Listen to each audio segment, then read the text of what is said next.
Action. আকাশ হ্যাঁ sir. তোমাকে আজকে একটু আপসেট মনে হচ্ছে। কই না তো স্যার, আমি তো বেশ বহাল তবিয়তেই আছি। তা বুঝি তোমার মতো শিক্ষিত একটা ছেলে এই কাজ করছো? না না না স্যার, এসব কিছুই না। কোনো কাজে আমি ছোট বলে মনে করি না।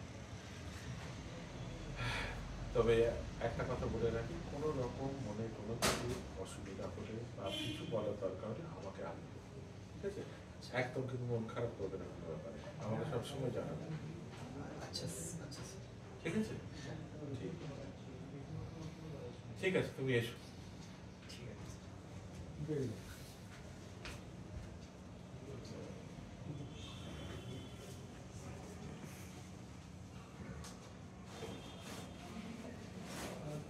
এবার তুমি বেরিয়ে যাও। ওগুলো স্টাবলিশ হচ্ছে, ওগুলো স্টাবলিশ হচ্ছে। চলো বেরোনোটা কি